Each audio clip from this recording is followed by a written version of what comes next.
baca situ. Nah, satu tajuk lagi saya tulisnya Tazkiratu Zawil Hija fi tafsir qaulihi ta'ala Ar-Rahmanu 'alal 'arsy istawa. Kita ada 70 safhah lebih kurang yang warna kuning tu. Ada kata ada tak tahulah wa siapa bawa tak suka dia bawa. Nah, situ saya tulis satu tajuk khas tentang satu ayat sahaja Ar-Rahman 'alal 'arsy istawa. Apakah pandangan ulama tentang ayat Tuhan berada di atas arsy? Nah, pendapat siapa yang mentakwilkan, silakan boleh baca tengok situlah. Kita tak panjang hurai panjang kerana kita belajar buat fiqh di sini. Tapi munasabah dengan dia sebut sini, kita bawa tu juga sikit. Nah, lebih lanjut bukalah kitab tu. Dan kita Arab banyak lagi yang berkaitan dengan mutasyabihat. Di antara kita Arab yang dikarangkan oleh Ibnul Jauzi Al-Hambali, orang Qurun yang ke-6. Pengarang kitab Zadul Masir. Nama kitab yang tersebutnya iaitulah Dafu Syubahit Tasbih bi Akufit Tanzih, dan banyak lagi kitab-kitab yang ulama tentang ayat-ayat mutasyabihat dan hadis mutasyabihat. Banyak lagi. Jadi bahaya sangat masalah bab mutasyabihat kalau kita tak mendalamikan segi akidah bagus. Kita kena belajar betul-betul. Nah, tangan Allah, muka Allah, tapak kaki Allah, macam-macam sebut ada Quran dan hadis tu banyak lagi. Nabi kata di sini sabda di sini sentiasa Allah berhadap di atas hamba dengan mukanya selama berkekalan di dalam sembahyang. Maksudnya selama kita berada dalam ibadat sembahyang, Allah Ta'ala selalu akan beri rahmat kepada kita. Itu maksudnya. Dan bahawa Allah Subhanahu Wa Ta'ala mendirikan mukanya kepada seorang sembahyang. Supaya sana juga. Nah, Allah Ta'ala turunkan rahmat kepada mereka yang menunaikan ibadat sembahyang. Selama ada berkekalan berhadap ia atasnya, berhadap seorang hamba Allah atasnya, yakni atas Allah Ta'ala. Kita tengok nota kaki ke satu di bawah. Hadis ini diriwayatkan dari Abi Zarrin bahawa Rasulullah sallallahu alaihi wasallam bersabda, la yazalu Allah azza wa jalla muqbilan 'ala al-'abdi fi salatihi ma lam yaltafit فَإِذَا صَرَفَ وَجْهَهُ إِنْ صَرَفَ عَنْهُ. Maksudnya Allah Ta'ala sentiasa berhadap atas hambanya dalam solatnya selama tidak berpalingnya dari solat. Maka apabila ia berpaling mukanya, maka Allah Ta'ala berpaling daripada. Mana dalam semaya kita ni, kita kena khusyuk pada Allah Ta'ala, kita kena ikhlas pada Allah Ta'ala. Kita jangan lalai sama sekali dalam ibadat semaya.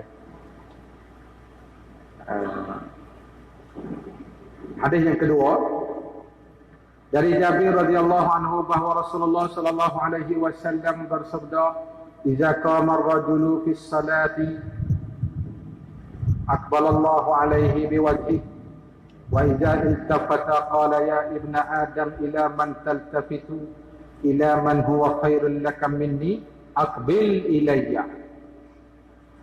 Apabila berdiri seorang lelaki, artinya seorang kamu lah, lelaki ke perempuan ke tak kira. Bila berdiri seorang kamu kepada salatnya, Allah Ta'ala berhadap dengan zatnya ke atasnya. Bukan dengan muka, dengan zat dia, dengan rahmatnya.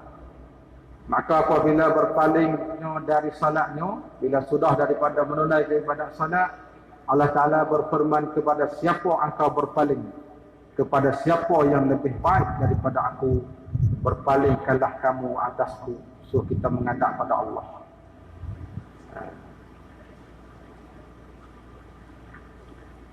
Faidah salah. Faidah mana satu kegunaan yang kita ambil daripada semaya ni, sebab kita semaya.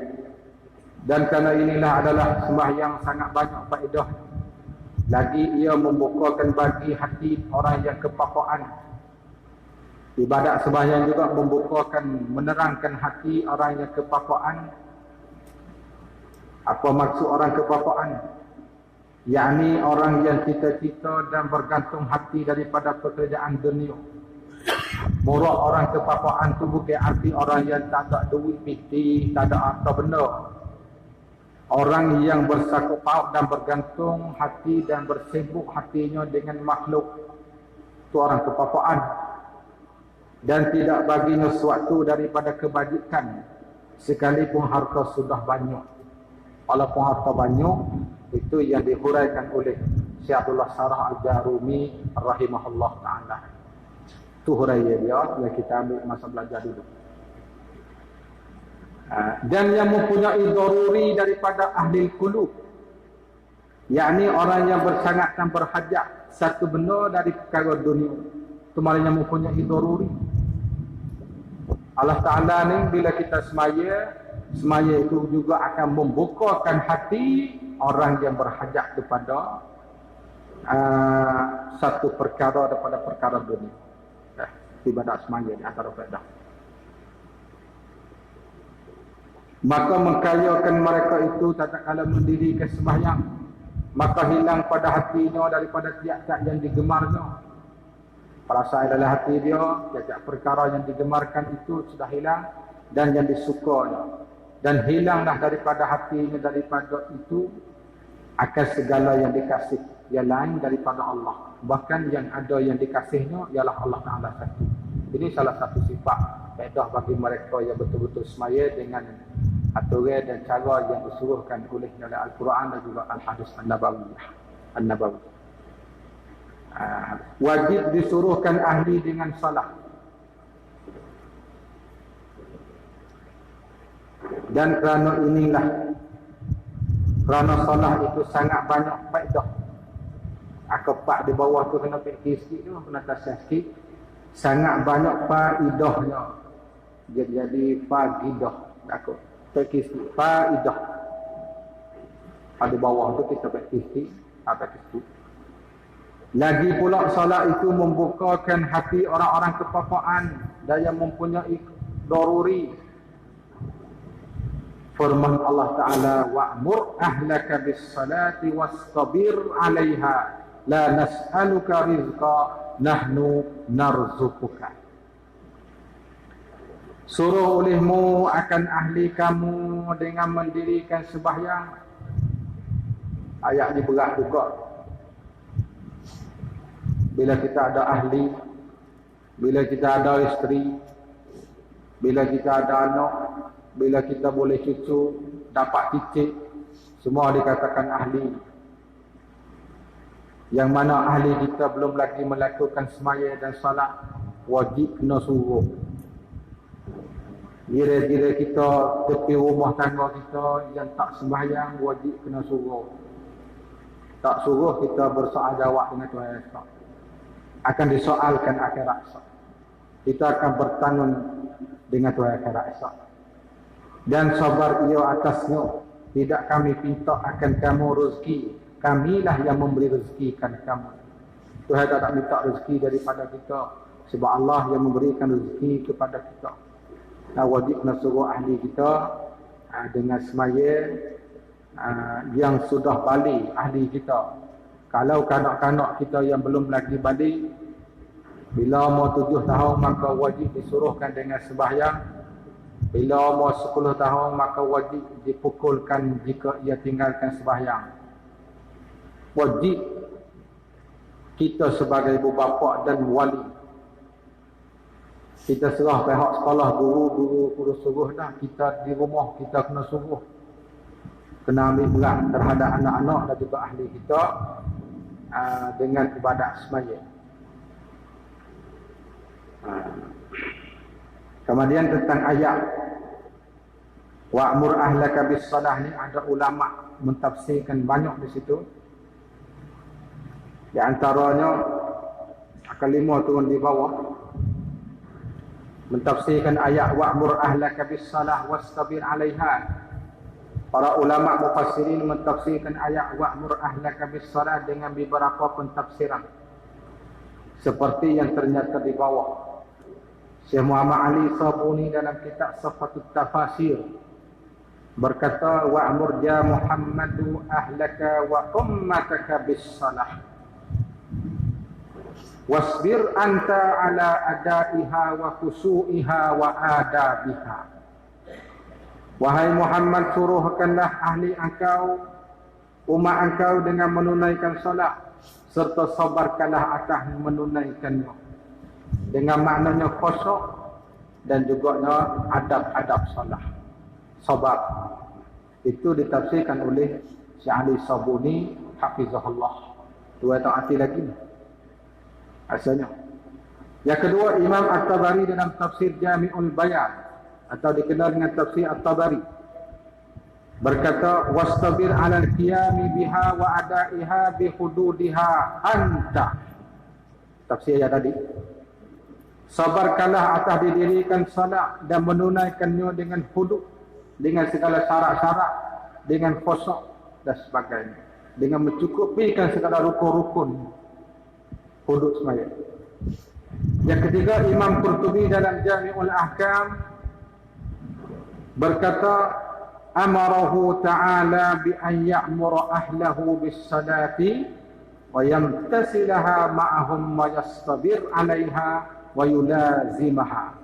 Wa hadha al-khitab lin-nabi sallallahu alaihi wasallam wa yadkhulu fi 'umumihi jami'u ummatihi wa ahlu baitihi 'ala at-taqsis.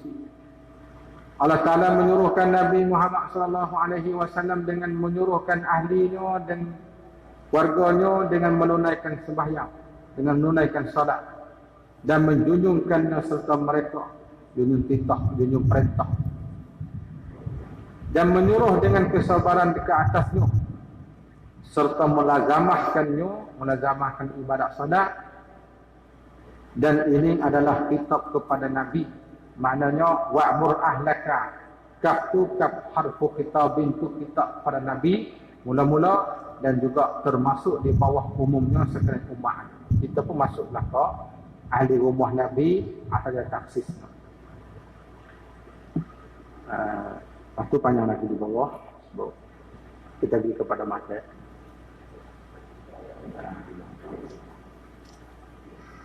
Jadi ayat yang sama tadi itu ada sebut lagi lah. Ya ayyuhalladzina amanu qu anfusakum wa ahlikum nara. Ada pun hadis-hadis pun banyak sebut. Salat itu adalah tempat sejuk mata hati. Ibadat semaya ini menempati menyejukkan mata hati kita. Dan maka sebenarnya bahawa adalah ia sembahyang tempat sejuk mata hati hamba Allah yang arifin. Al-arifu billah ni orang yang mengenalkan Allah, dan juga yang bersifat dengan ma'rifatullah, kenal zat Allah, kenal sifat Allah dalam akidah.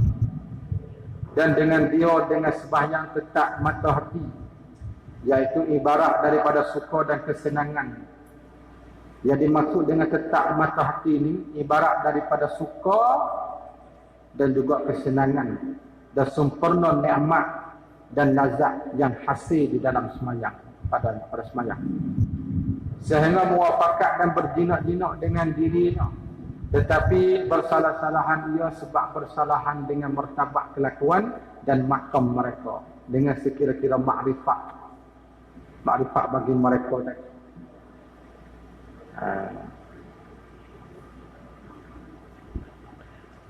Jadi ayat tadi itu ada sedikitnya kita taklid pada kata satu letak kaki itu, yang memberi rezeki akan kamu.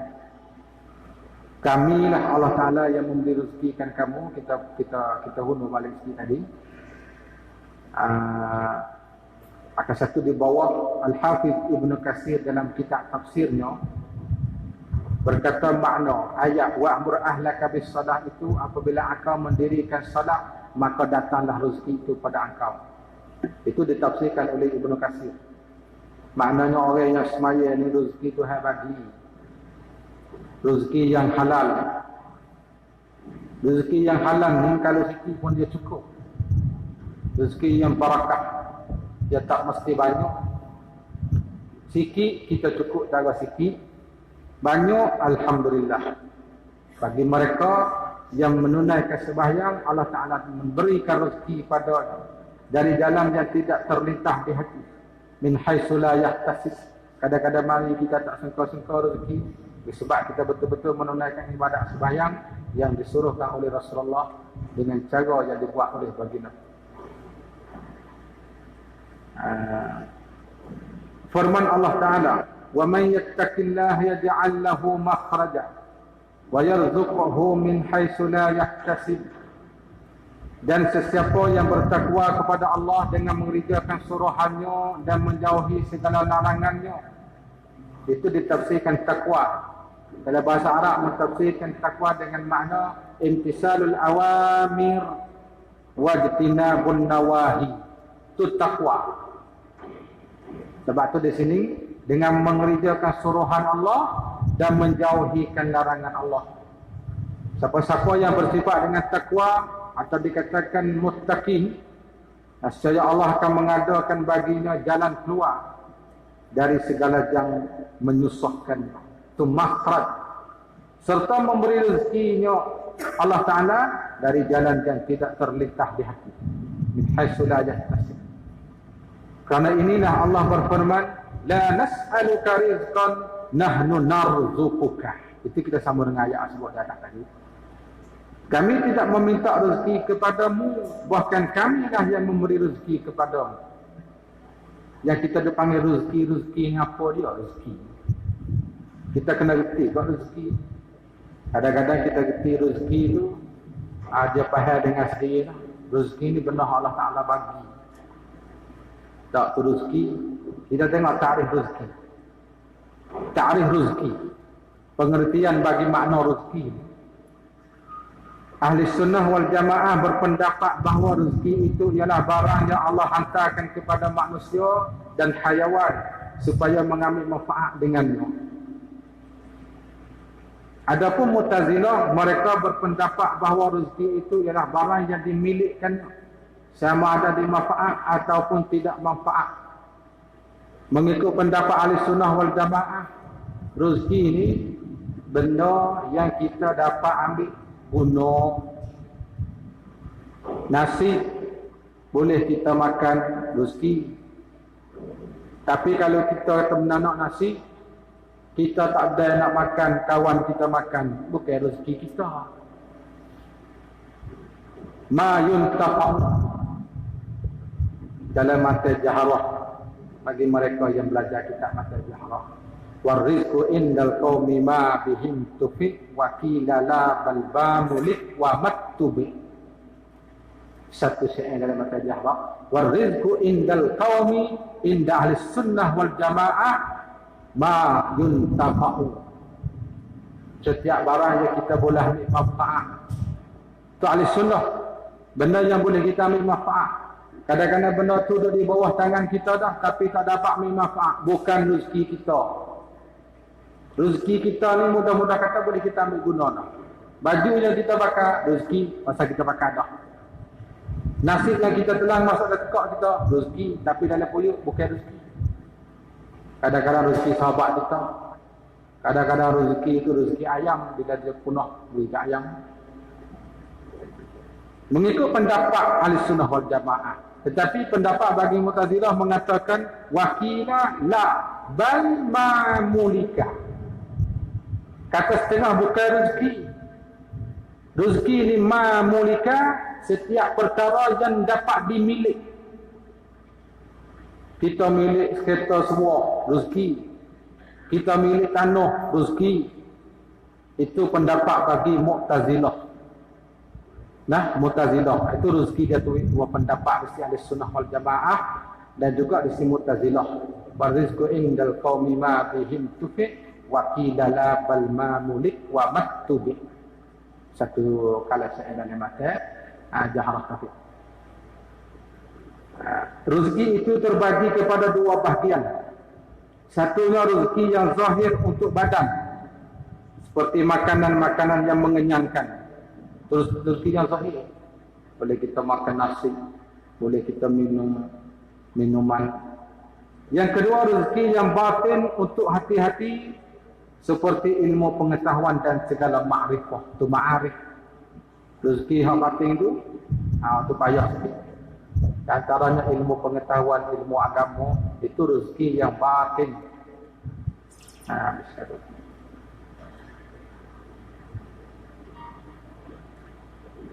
Diperumpamakan salat 5 waktu dengan sungai yang deras. Air sungai yang mengalir, yang deras air. dibandingkan diperumpamakan ibadat sembahyang ini 5 waktu semacam sungai yang mengalir, yang seperti hadis yang kita baca tengah hari tadi, 5 kali sehari kita mandi di sungai itu, maka apakah lagi nak tinggal daripada daki-daki dan benda kekotoran. Dah sebut hadis tadi. Riwayat daripada Hasan radhiyallahu anhu bahwasanya Nabi sallallahu alaihi wasallam bersabda, umpama sembahyang 5 waktu itu seumpama sungai yang deras pada pintu seorang kamu, lagi banyak airnya, memandi ia pada sungai itu tiap-tiap hari 5 kali, maka apa yang tinggal atasnya daripada karat. Karat ni macam besi karat. Saya tahu itu mana karat, mana benda kekotoran, benda yang macam-macam, daki-daki. Di tubuh kita je tidak ada karat, karat di besi ya.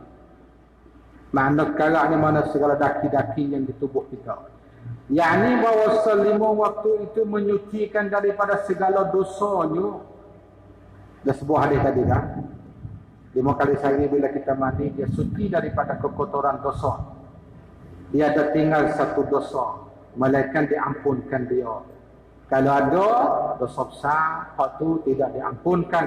Tak tu dia kata malaikat dosa yang besar-besar. Dosa besar ni Tuhan tak ampun malaikat dengan taubat kepada Allah dan cukup dengan syarat-syaratnya. Baru dah tak ada ampun. Maka berkandak kepada taubat pada dosa besar. Hadis yang di atas ni ada takrib di bawah tu. Lafaz hadis bahasa Jawi. Dan kita ambil sumber bahasa Arab. Ada ini diriwayatkan daripada Jabir radhiyallahu anhu, beliau berkata bahawa Rasulullah sallallahu alaihi wasallam bersabda, masalus salawatil khamsi kamasalin nahrin jarin ghamrin ala babi ahadikum yaghtasilu minhu kulla yawmin 5 marratin. Qala al-Hasan wa ma yubki dhalika min ad-darab. Umpamaan salat 5 waktu itu ialah umpamaan sungai yang deras yang banyak airnya di tepi pintu rumah seorang kamu. Setiap hari ia memandi daripadanya 5 kali. Itu dibandingkan seperti di atas. Kata Hasan Basri, dan apa yang tinggal dan demikian daripada karat. Ada satu hadis pun lebih kurang juga makna dia di bawah. Kita tinggal dulu tu. Sebelah sana ada lagi hadis dia. Nah, dua hadis lagi yang kita sebut, yang makna tu lebih kurang saja. Hadis yang keempat tu,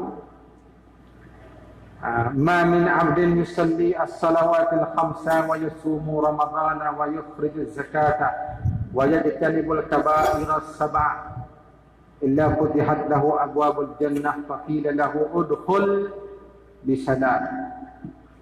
Tiada seorang hamba Allah yang menakutkan salat 5 waktu dan berpuasa di bulan Ramadan dan membayarkan zakat dan menjauhikan dosa-dosa besar yang 7. Murah dosa besar yang 7 itu kita tak ilah dah, kita kena tengok ada syarah hadis sebelah. Sebab dosa besar dia banyak. Nah, murah dengan dosa besar yang 7 ni, ani wallahu alam kita akan cari sulah. Kecuali pintu-pintu syurga itu dibukakan untuknya. Masukkanlah ke dalam syurga dengan selamat sejahtera. Itu orang hak semaya akan dibukakan untuknya syurga dan suruh masuk ke dalam syurga. Dan antara kelebihan-kelebihan orang yang semaya, itu Pak Limah Hadis yang pamukan semaya. Dan diriwayat daripada Ubadah bin Samit radhiyallahu anhu, sabda Nabi sallallahu alaihi wasallam, 5 waktu ini difardukan Allah atas akan segala hamba-Nya. 5 waktu sehari semalam Allah Ta'ala fardu ke atas hamba-Nya. Barang siapa mendatangkan dengan dia sempurna, dengan segala rukun-rukun dan syarat-syarat dan segala adab dan segala sunat-sunat, dan tidak dikurangkan haknya yang mengurangkan dia, adalah bagi barang siapa di sisi Allah tu janjiannya bahawa memasukkan dia ke dalam syurga. Ibadat untuk nak masuk ke syurga ni, salah satu ibadat sembahyang. Betul-betul kita buat dengan cara yang sempurna, cukup dengan rukun dan syarat. Dan barang siapa meninggalkan dia dan meringankan dia dengan haknya, tidak baginya di sisi Allah itu janji. tak janji tak jamin masuk syurga. Jika dikhandak dikasihankan dia, kalau Tuhan khandak dengan rahmat untuk masukkan syurga, dapat syurga. Maka jika dikhandakkan siksa, disiksakannya. Itu yang panggil serah kepada Allah Ta'ala bagi mereka yang tak sembahyang tadi. Tapi kalau bagi mereka yang sembahyang, Allah Ta'ala akan janji bagi dia tu syurga. Udkhul bisalam.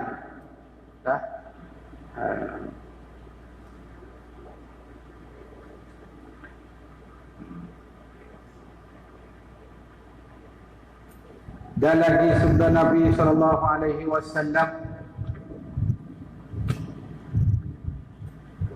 bahawa seorang lelaki sesungguhnya ia sembahyang dan kesalahannya dihantarkan di atas kepalanya, maka tiap-tiap kali sujud gugur kesalahannya hingga habis dan gugur segala kesalahan. Kesalahan ini seperti hadis yang telah lalu, dosa-dosa kecil sahaja, tidak termasuk dosa besar. Dan hadis lafaz Jawi itu di bawah tu adalah lafaz Arab. Atau satu tu semua kita sebut, mari takut kata sedang tu hadis di mana sebut di sini. Hadis itu siapa yang mentakrikkan? Atau satu tu hadis ini diriwayatkan oleh Ibnu Hibban dalam sahihnya daripada hadis Abdullah ibnu Amrin, innal abda iza qama yusalli utiya bizunubihi faju'ilat ala ra'sihi wa atiqaihi fa kullama raka'a aw sajada tasaqatat anhu. Itulah hadis sama dengan jadi terjemahkan oleh Syedang di atas sama. Sesungguhnya hamba Allah apabila bangkit berdiri bersalat, didatangkan dengan dosa-dosanya lalu diletakkan atas kepalanya ataupun bahunya. Setiap kali dia rakaat ataupun sujud, gugurlah dosa-dosa dari. Satu hadis lagi dari Salman Al-Farisi. Katanya Rasulullah SAW bersabda, innal muslima yusalli wa khatayahu marfu'atun ala ra'sihi. Kullama sajada tahaqqat fayafruhu hina yafruhu min salatih faqad tahatat khataya. Bersolat seorang muslim dan kesalahan-kesalahannya itu diangkat ke atas kepalanya, setiap kali sujud gugurlah daripadanya oleh kesalahannya. Sama dengan mata di atas, cuma lafaz hadis ada berlainan. Maka selesai dari salatnya, padahal kesalahannya telah gugur daripada. Ada itu riwayat Imam At-Tabarani dalam Mu'jamul Kabir. Habis kata, kemudian kita masuk kepada makan surudus salat. Syarat-syarat sembahyang. Sebelum pada kita nak sembahyang, kita mesti nak tahu syarat-syarat dulu. Syarat ni bila tak ada dia, tak boleh semaya, tak sah semaya. Kalau kita kata buat pun tak jadi. Syarat ni nanti kita akan baca di bawah tadi. Ketahui olehmu, hai orang yang berkandak kemenangan kepada negeri akhirat, setengah daripada orang yang menghafaz, yakni memeliharakan bagi sembahyang, dan yang mendirikan dia akan sembahyang, hendak ia memeliharakan segala syarat. Orang hendak semaya, orang hendak semaya, nak jaga syarat. Syarat ni bila tak ada syarat, tidak ada masrut. Idzan tafassartu intafal masrutu. Bila tidak adanya syarat, contoh bila tidak adanya wudu. Masalah kita boleh ambil wudu, air pun ada, tapi kita sembahyang, intafal masrutu, sembahyang pun tidak sah. Bila adanya syarat, tidak mesti ada masrut. Bila adanya wudu, tidak mesti ada masrut. Tetapi adanya masrut terhenti di atas adanya syarat. Belik dah. Tak ada pelik tak. Bila ada air semaya, mesti kena semaya kan? Tak. Tapi bila kita nak sembahyang, mesti adanya wudu. Satu.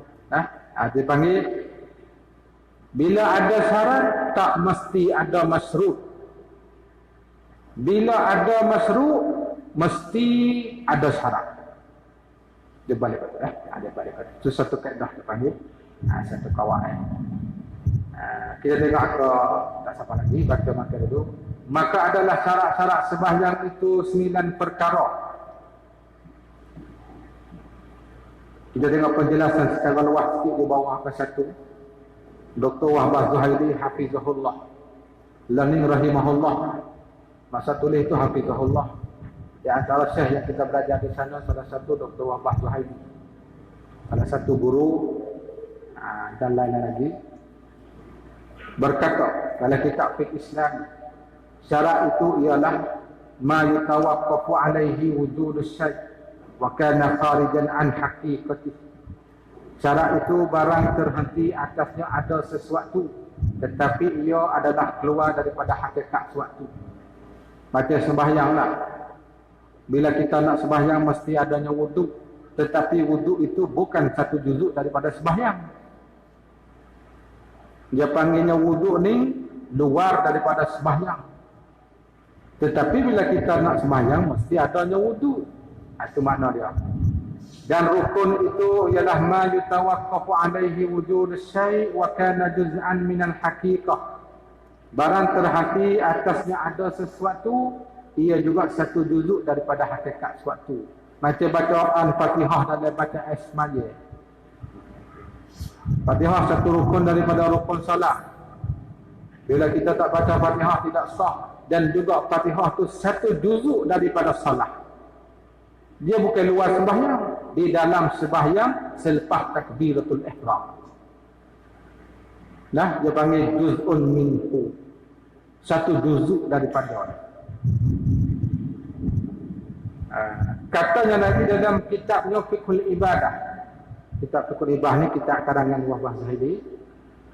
Syarat itu ialah ma yalzamu min adamihi adamul masrud wa la yalzamu min wujudihi wujudan wa la adamun. Sebenarnya aku bahas ini dalam bab sulfik dia luas lagi.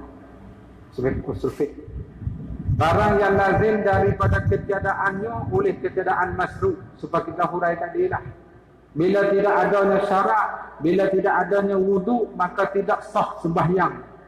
Sembahyang dikatakan masrud, wudu dikatakan syarat. Pak hurai tadi. Dan tidak lazim daripada adanya syarat bila kita sudah adanya wudu. Adanya masrud, mesti kena ada masrud, tak mesti.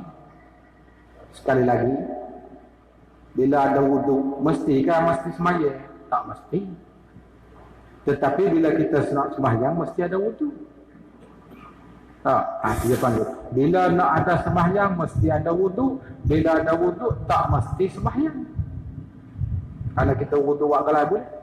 Dia panggil. Dan tidak lazim daripada adanya syarat oleh ketiadaan masruf.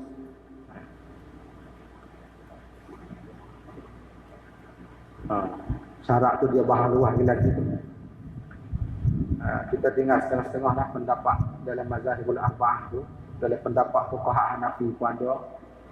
Dah kita tinggal setengah-setengah. Kita masuk kepada materi di atas muka sana. Syarat pertama, ketahui masuk waktu. Kita harap yang tinggal tu baca sendiri setengah lagi. Jadi di antara syarat sembahyangnya mengetahuikan masuk waktu. Pertama, ketahui bagi masuk waktunya dengan yakin ataupun zan. Bila kita nak semaya ni kena tahu waktu dulu. Maknanya kalau kita semaya dengan tidak tahu waktu, walau waktu sudah masuk dah, tidak sah salat kita. Waktu sudah masuk dah, tapi kita tak tahu. Kita contohlah, kita duduk dalam penjara, jam pun tak ada, suara azan pun tak dengar. Maka kita sembahyang dengan tak tahu kata waktu sudah masuk, padahal waktu masuk tadi dah, tak sah sembahyang.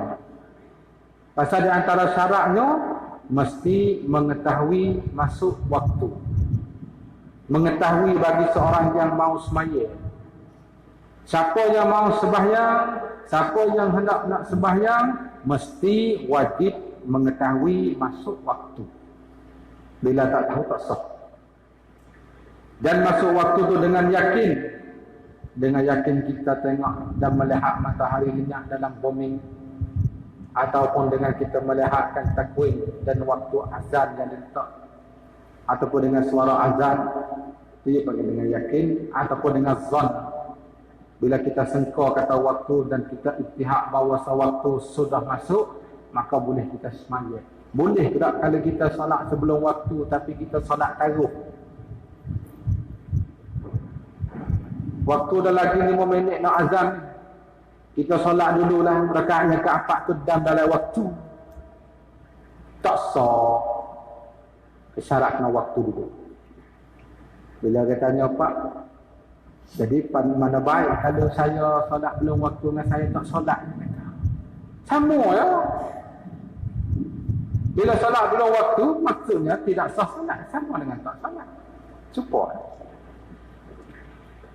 Maka tidak sah sembahyang orang yang tidak mengetahui akan masuk waktu dan tidak zannya, dan jika jatuh dalam waktunya sekalipun. Itu kita sudah huraikan ni. Syarat yang kedua, berhadap kiblat. Ada kiblat ni, kiblat hak learning lah, kiblat hak sekarang, kiblat hak dulu tu masa Nabi ya. Nabi kita menghadap kepada Baitul Maqdis, Masjid Aqsa tu, semua riwayat mengatakan 16 bulan ataupun 17 bulan. Akan turun ayatnya fawalli wajhaka syatral masjidil haram. 16 bulan ataupun 17 ada setengah riwayat. Maka tu kiblat sebelum daripada dipalingkan kepada Kaabah. Kiblat di sini Baitullah. Ditambah kiblat, tengoklah dia nak kata ke mana. Nasbah kita orang yang jauh daripada Kaabah, nasbah mereka di tanah haram kah, dia tak sama kiblat. Kita turun nanti. Dan kedua, berhadap ia akan kiblat, yakni akan Kaabah, jikalau dengan ijtihad sekalipun. Murad kiblat tu Kaabah, Baitullah. Yang kedua turun di bawah. Berhadap kiblat itu ialah syarat sah salah. Syarat sah sembahyang, kecuali pada salat siddatul khauf dan salat sunat tengah perjalanan. Ini hukum tidak khilaf di kalangan para fuqaha. Dua halat yang boleh kita tinggalkan berhadap kiblat. Satu, sembahyang siddatul khaufi, sembahyang ketika peperangan. Yang kedua, sembahyang sunat di atas kenderaan ataupun di atas perjalanan. Kalau ini tak ada orang buat. Bila kita naik kuda, bila kita naik motor, bila kita naik kereta, bila kita nak buat solat sunat, maka boleh kita tinggal berhadap kiblat. Tapi ada cara-cara dia. Ada cara-cara dia. Dalam keadaan kita perjalanan ni pun syarat disuruhkan kita buat ibadat semaya sunat lagi. Tak ada ni 1000 orang, tak ada sore. Semaya sunat atas kenderaan. Sebab kalau tak ada kenderaan pun sunat tak ada buat dah. Jaga-jaga. Tak. Kau beliah ba'liyah tu, tekah-tekah rajin sangat. Apakah lagi kita nak buat sunat dalam perjalanan? Maka waktu dalam hukum fiqh dia ada sebut tajuk dia, bab kita semaya dalam kenderaan. Tarikh kiblat. Kiblat ialah jihad Kaabah ataupun ain Kaabah. Mereka yang bermukim di Mekah ataupun berhampiran dengan Mekah, penduduk-penduduk kawasan Mekah, kawasan tanah haram Mekah, maka salatnya itu tidak sah kecuali menghadapkan ain Kaabah dengan yakin. Betul dengan Kaabah. Mereka yang duduk kawasan-kawasan tanah haram dan di keliling-kelilingnya, maka sembahyang itu kena betul dengan Kaabah. Betul selalu lah. Kalau kita tak betul, tak sah. Lazim ia berijtihad selama mungkin. Sebaliknya, jika ketiadaan mungkin menghadapkan ain Kaabah, lazim ia berijtihad kepada ain Kaabah. Mereka yang jauh, tak ada harempah, tak nampak Kaabah, maka mesti kena ittihad. Betul dengan Kaabah. Dan memadai berhadap hawa Kaabah yang membetelinya. Jadi maksud dengan hawa Kaabah ni, dia Kaabah ni bukan tinggi sangat. Berapa meter Kaabah ni? Kita tak tahu kan. Apa meter? Tinggi dia. Dengan masjid kita ni, atas. Sapal. Tak sapal dah. Atas tinggi. Jadi Kaabah ni, nasbah oleh dia atas binaan yang tinggi. Atas bangunan yang 2-3 tingkat, 4 tingkat dan tinggi-tinggi, maka boleh dia semaya betul dengan hawa yang terus ke langit. Sah semaya. Bukan nanti kena tunduk bawah itu. Amat semaya tunduk, semaya menengah di mana. Pasal Kaabah duduk bawah. Dah. Betul dengan hawa, dengan udara. Sebab tu masalah kita semaya atas kapal terbang. Betul dengan hawa udara tu ya. Bila kita semaya atas kapal terbang, dah. Ambil Kaabah tu kita semaya betul. Itu dia panggil hawa Kaabah. Dari sebelah bawah ataupun sebelah atas. Maksud sebelah atas kalau kita hurai sini, yang sebelah bawah ni kita akibat mereka hudu dari patak bumi. Orang 2 kali tanah dari bumi ni, nak semuanya kiblat ke mana? Kalau tak kata jihad ni Kaabah, betul ke hawa Kaabah ni? Sebab dia akibatkan Kaabah ni daripada langit pertama sampai langit yang 7. Kaabah dia tu naik. Dan di bumi pun sama, daripada bumi pertama, turun lapis bumi yang ke bawah tadi. Boleh semuanya, tak ada masalah.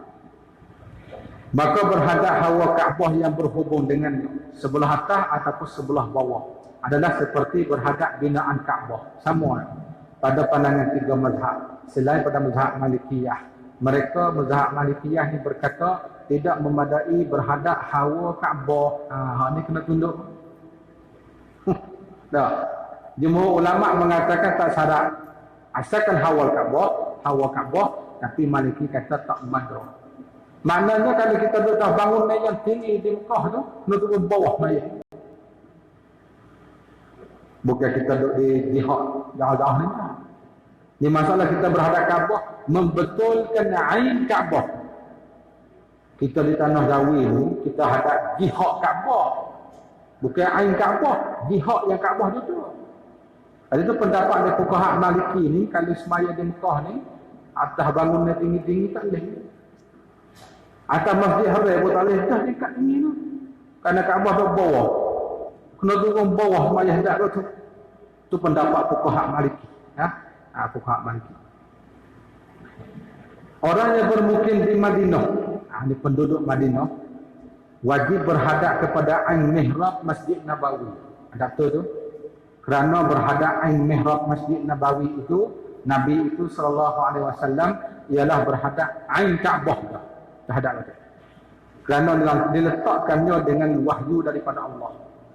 Dia letakkan mihrab Nabi, tempat Nabi semaya itu, dengan wahyu, bukan dengan ittihad. Allah Ta'ala wahyu suruh tak situ dan hadap itu.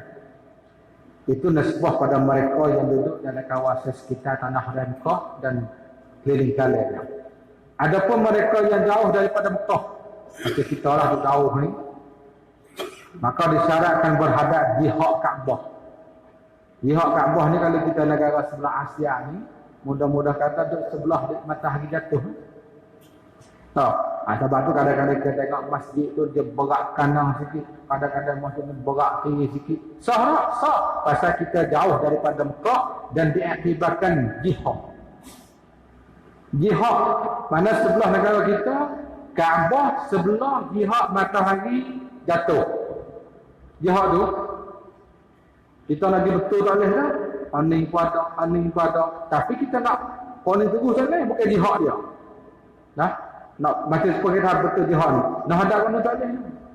Bukan jihad Kaabah.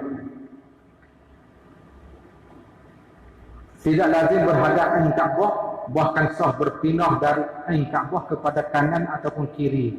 Kanan pun boleh, kiri pun boleh. Jadi tak ada masalah lah. Kita kata kalau ada tekah sikit sebanyak masjid, kita pergi masjid tu semaya tu, walaupun dia berat ke kanan, solat masjid selagi pula napa ni nak berat ke kiri, tak ada masalah. So, sebab kita ni jauh daripada Kaabah, maka diiktibarkan jihad. Jihad Kaabah. Ini adalah pendapat mazhab yang tiga. Selain daripada mazhab Syafi'i. Kata fuqaha Syafi'i, mereka yang berhampiran dengan Mekah ataupun jauh daripadanya wajib berhadap in Kaabah ataupun hawa Kaabah yang berhubung dengan Kaabah. Akan tetapi mereka yang berhampiran dengan Mekah itu wajib berhadap in Kaabah ataupun hawa Kaabah dengan yakin. Dengan bahawa dilihatkannya ataupun disentuhkannya ataupun sebagainya.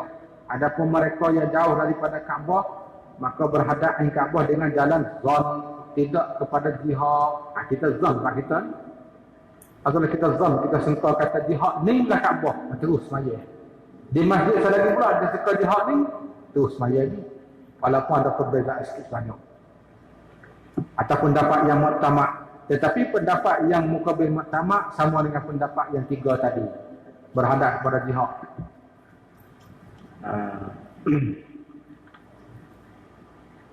Apa tu dalil itu?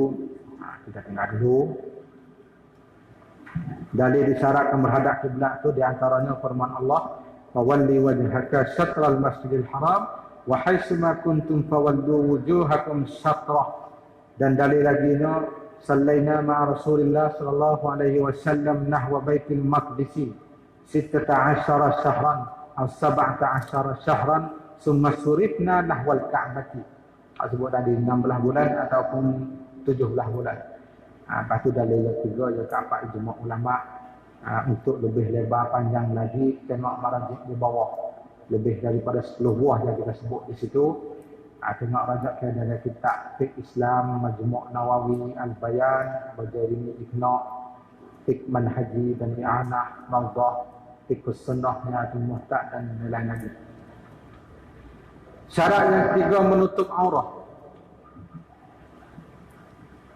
Syarat yang ketiga menutup aurat. Dan ketiga menutup aurat antara pusat dan lutut. Jika laki-laki dan sahaya perempuan, dan ni dia tak ada sahaya, kulit. Masa dulu dia ada kulit sahaya, maka aurat perempuan hak jadi kulit jadi sahaya ni, jadi hamba ni macam laki-laki lah. Jadi kalau semaya kan nampak hudus sikitnya, moga pusat dengan lutut lah. Tak. Orang lain nampak hudus sikit. Tak. Dan sekalian tubuhnya jika perempuan dan khunsa yang merdeka, yang lain daripada muka dan dua tapak tangan. Nasbah kepada perempuan menutupkan aurat di dalam solat ni, cabut muka, dua tapak tangan, kaki mesti wajib menutup. Yang lain semua. Itu nasbah pada perempuan yang merdeka dan juga khunsa. Khunsa ni susah juga kita nak cari, tapi benda tak mustahil. Kadang-kadang kita biasa tengok oleh akhbar-akhbar dan berita-berita, satu makhluk orang yang Allah Ta'ala jadi ni ada dua alat kemaluan yang selain daripada punggung lah, mudah-mudahan. Satu manusia yang Tuhan jadi, alat lelaki pun ada, alat perempuan pun ada. Namanya khunsa. Maka khunsa ni dia dua. Ada kala khunsa muskil, ada kala khunsa wadih. Khunsa muskil ni ulama nak hukum payah. Dia ni alat dua-dua ni berat balik lelaki ke berat balik perempuan. Satu lagi khunsa wadih ni alat tu ada dua juga, cumanya dia guna satu ya. Maka sini khunsa hak muskil, bila dia semaya kena menutup aurat semacam perempuan. Seperti perempuan. Jadi kita semaya rumah kita di hari ini, kalau kita pilih segi bab menutup aurat nasbah kepada perempuan lah. Lebih halusi daripada perempuan-perempuan yang semaya di tempatlah di tanah Arab. Karena rumah kita orang Melayu lah, Bila kita semaya kita pakai telkung, kita panggil pakai kano. Telkung ke perempuan. Orang Arab kita ada telkung. Dia pakai baju boh, baju mantu dia kan. Kaki dia pakai stocking, tangan duduk di luar, pakai tudung gitu ya. Mudah-mudah dia semaya. Pakaian yang keluar pada rumah, pakaian itu juga jadi pakaian untuk semaya bagi dia. Tapi rumah kita tadi, bila lagi pakai kenduri, kain semaya mesti kena bawa. Tak bawa tak boleh. Nak jadi adat rumah kita. Padahal pakaian kenduri itu boleh kita semaya. Ada masalah. Tapi kalau buat semacam itu, tengok dia orang. Ini muzhab mana pula ni. Jadi satu fitnah pula dia panggil. Sebab asal kita nak menutup aurah ni, sekalian tubuh badan selain daripada muka dan tapak tangan. Itu lah. Sebuah perempuan. Tangan sebuah perempuan. Dengan sesuatu yang menutup dan menegah daripada dilihat warna kulit. Kalau kita menutup dah tapi tidak menegah warna kulit, tak sah. Kita pakai kain sarung tapi nampak sampai kulit di dalam, tak sah salat. Kita pakai kain buat dengan plastik macam seperti cumi, tak sah salat kita. Tapi kalau kita sembahyang, kita comor, kita lomo lumpur, comor seluk dalam benang juga. Comor habis tubuh kita, lelaki pusat nak lutut lah. Tak ada pakai apa pun. Alat tu manual pun kita comor juga, pakai plastik di tangan dulu. Tidak pakai semaya pula. Kata wuduk. Namun ambil air semaya tu. Bawa nak semaya kita lomo lumpur. Lomo nak alat tu manual, bakar pula dah. Bakar plastik di tangan, ambil lumpur comor. Baju tak pakai, semaya dengan kita menutup aurah, dengan kita tepatkan seluk-seluk, maka sah semaya kita. Sebab menutup aurah. Menutup aurah dia panggil. Tak ada orang buat semacam tu. Kalau ada orang buat tu, orang teruk ada. Sebab kita dah hari ni pakai jaya banyak. Kadang-kadang sehari kita pakai kain tu 2-3 lah. Tak supaya zaman sahabat Rasulullah. Dia pergi semaya di masjid Nabi, dia buat balik juga bini dia semaya di rumah. Kain selal boleh pakai dua laki bini. Zaman sahabat. Dah, ada satu sahabat. Dia sudah semaya masjid Nabawi, Pak, Assalamualaikum warahmatullahi. Wisana sudah, tak ada wirid, balik. Waktu yang kedua pula, semaya Jumat dengan Rasulullah sudah. Assalamualaikum Rasulullah sudah, Pak, balik. Anu tak ada wirid ni. Masa tu tak ada wahbi lagi. Tak ada orang tu. Mungkin wirid dah tak ada lagi. Hari-hari dia buat. Lalu tu, di antara kalangan sahabat tu dia tanya, saya nak tanya, apa sudah semaya Pak balik selain dia? Duduklah dulu wirid dengan Rasulullah, baca-baca lagi. Dia kata, saya ni boleh saya pula balik rumah jauh. Saya balik tu kerana isteri tunggu di rumah untuk nak sembahyang pula dengan pakaian kain saya.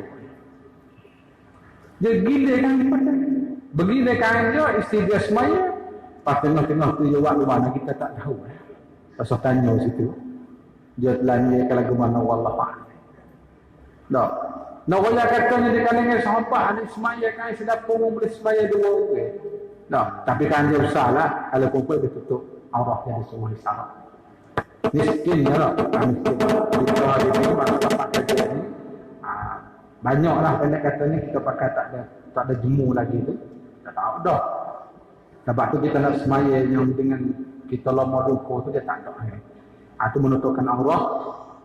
Dia masalah kita menutupkan aurah dalam bab salat ni dia tak sama menutup aurah dalam bab maskul khuffi. Dia ada perbezaan. Kita tubik tajuk sikit ya. Dalam bab salat ni bila kita menutup aurah ni syaratnya jangan nampak aurah. Baru sah.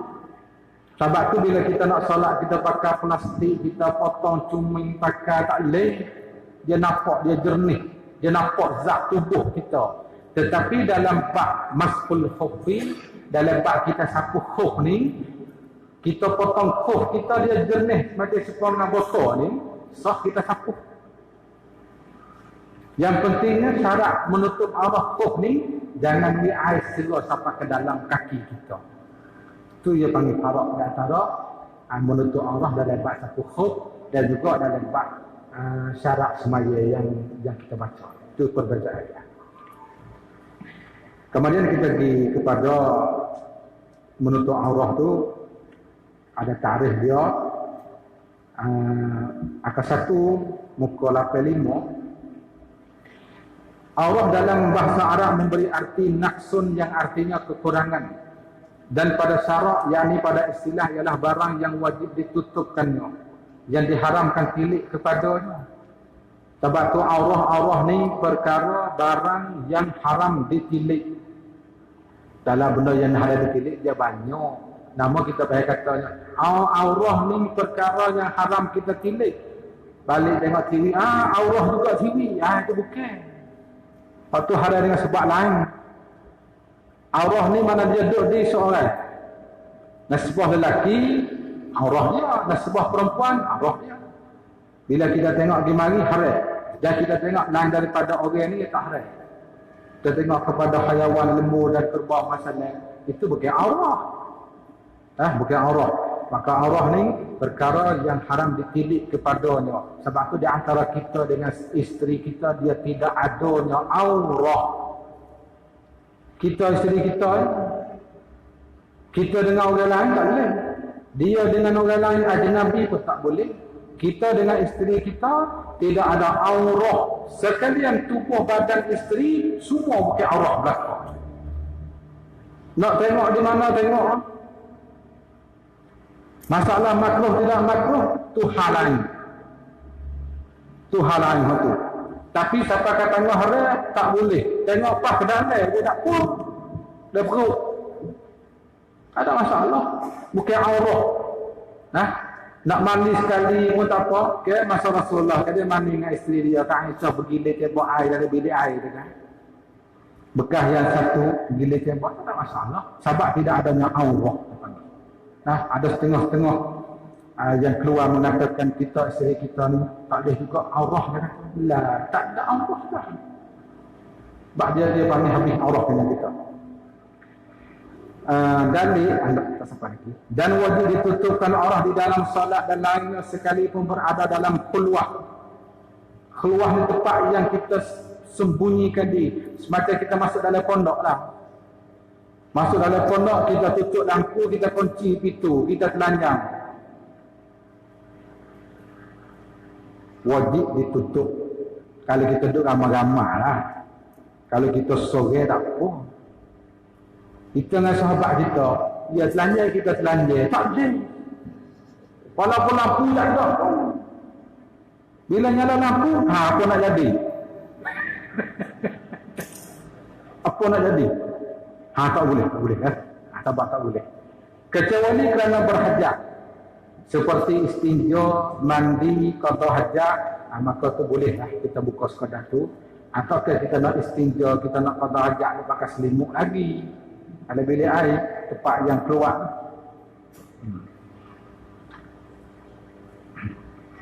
Lepas tu dalil tu kita tinggal.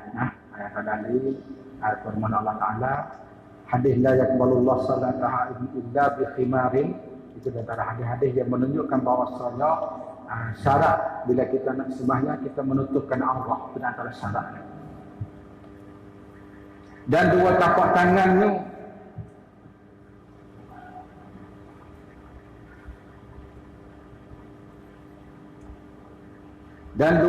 tangannya dengan sesuatu yang menutup dan menegah daripada dilihat warna kulit. Kita tunggu angka 1, angka kaki sikit. Yakni arah perempuan dan khunsa yang merdeka itu sekalian tubuh badannya, kecuali muka dan dua tapak tangan, zahir dan batin. Para fuqaha telah berselisih pendapat tentang arah laki-laki dan perempuan merdeka, hamba, sahaya, perempuan. Inilah penjelasannya. Penjelasan lebih panjang sikit tu, sekali dengan pendapat para fuqaha. Fuqaha Hanafiyah berpendapat arah laki-laki di dalam solatnya itu daripada pusat hingga kepada lutut, sama dengan kita. dan lututnya itu aurah, dan pusatnya itu bukan daripadanya. Itu tempat perbezaan. Dalam Hanafi ni lutut aurah, pusat bukan aurah. Maknanya kami kita semaya dalam pendapat fuqaha Hanafi, pusat dekat luar apa? Atau muzahar dia jangan jadi keliru ni. Nah, baca sebagaimana mak tahu. Kita nanti ambil hak kita muzahar satu. Dan hamba perempuan itu seperti laki-laki, akan tetapi perutnya dan belakangnya itu aurah. Nak tutup juga. Dan perempuan yang merdeka itu sekalian badannya sehingga rambut yang terturung dari dua telinga aurah juga. Tak boleh. Dalilnya al-mar'atu auratun. Itu hadis yang rekas. Akan tetapi batin dua tapak tangan dan zahir dua tapak tangan, dua tapak kakinya itu bukan daripada aurah. Itu pendapat ulama al-Ahnaf ataupun Hanafi. Fuqaha Malikiyah berpendapat aurah laki-laki dan perempuan dalam solat itu terbagi kepada dua. Dia tafsir dulu dalam pendapat fuqaha Malikiyah ni.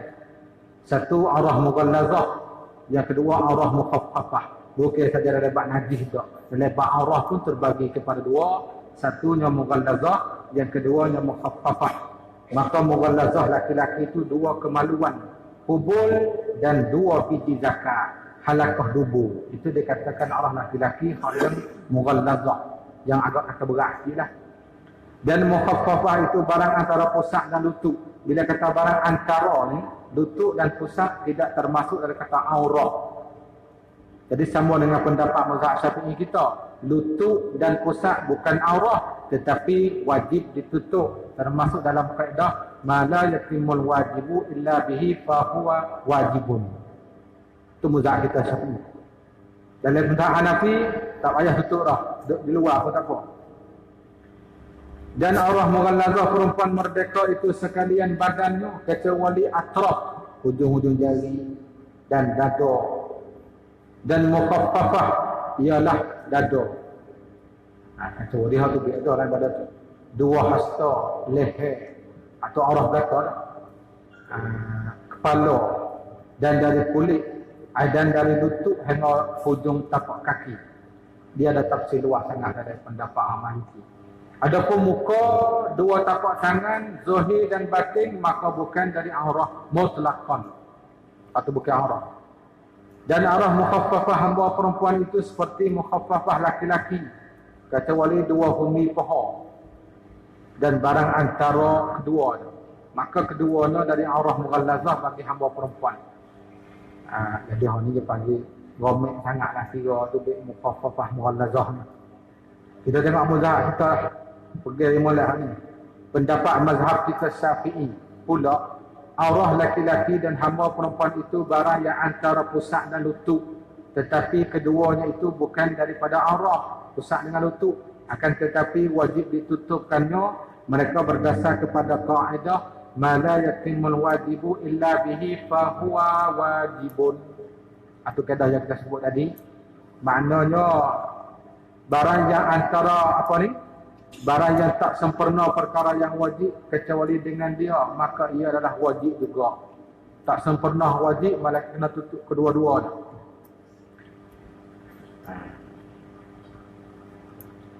Aurah perempuan merdeka itu sekalian badannya sehingga rambut yang terturun dari telinga, aurah juga. Dan dikecualikan muka, dua tapak tangan, batin dan zahir. Ini ada khilaf ulama. Perempuan luar daripada sembahyang, supaya kita duduk biasa ni, khilaf di antara ulama, aurah dianya selain daripada muka dan dua tapak tangan. Ni belakang tapak. Sekat tu lah. Ada seorang ulama mengatakan tidak dikecualikan malaikat pada babus salah. Tu yang kecuali itu. Jadi masalah khilaf lah tu.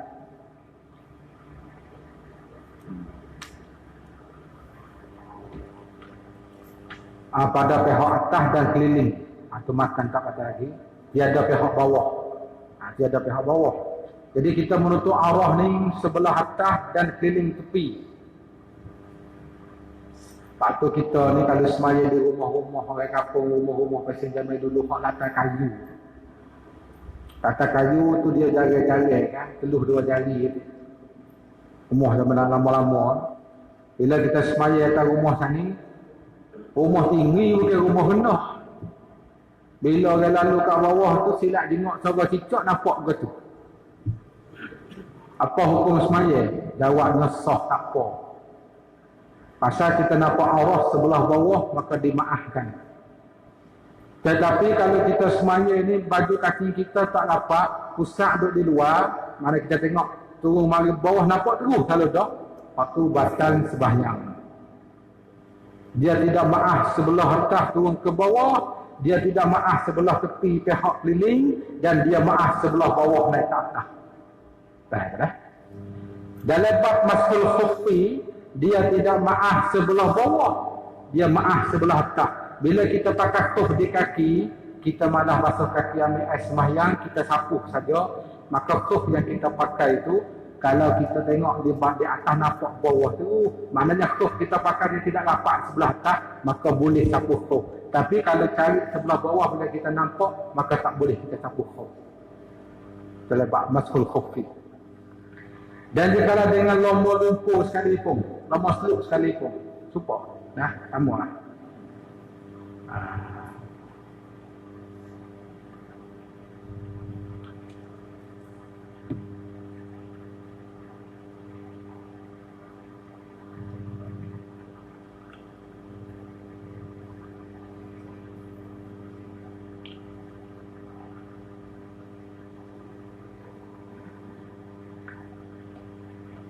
Kita buat semasa Malaysia insyaAllah.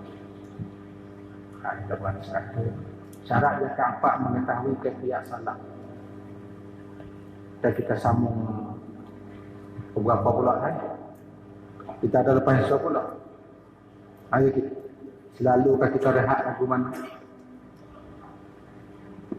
Ni jam pukul 9. Malaysia sudah hampir 9.30. Pukul 10 mulai ke mana? Boleh? Amal royak mudah. Ada satu kertas soalan. Adakah ada kaum ulama yang mengatakan tidak berdosa bagi orang yang hafal Quran kemudian lupa dengan sengaja? Kita hafal Quran 30 juzuk kah ataupun kita ingat setengah-setengah kah? Kemudian kita terlupa dengan sengaja. Dia tanya, ada ke tak ulama yang mengatakan tak berdosa? Ada. Kita cari dari nak buka. Asal masalah yang hafal Quran bila terlupa ni, ada sebut dalam kitab Ibnu. Wa nisyanuhu aw syai'in minhu minal kaba'iri. Ibarat yang soreh buka dalam kitab Ibnu. Cuma tak ingat muka surat.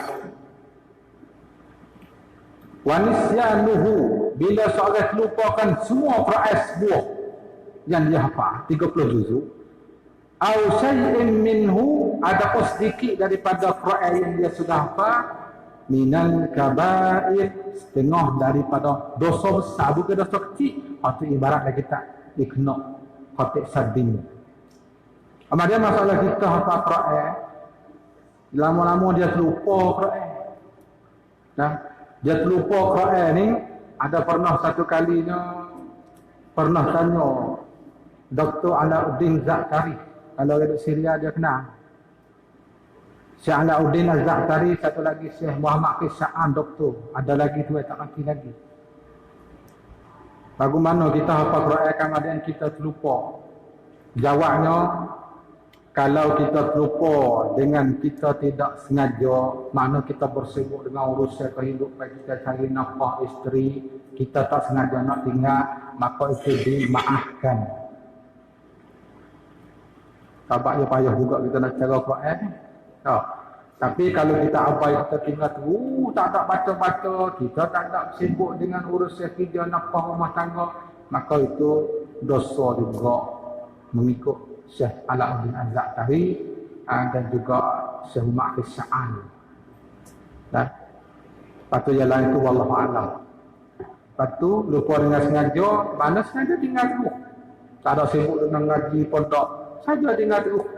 Nah, sebab tu dalam kitab Iqna' dia kata minal kabair. Ya, jadi pendapat ulama yang mengatakan boleh tu ada ke tak ada tu wallahu a'lam. Kalau ada tak tahu lah. Apa dia ni?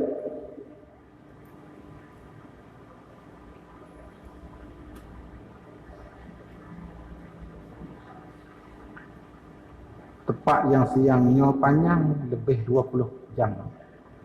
Bagaimana mahu ia buka puasa? Adakah kena tunggu matahari?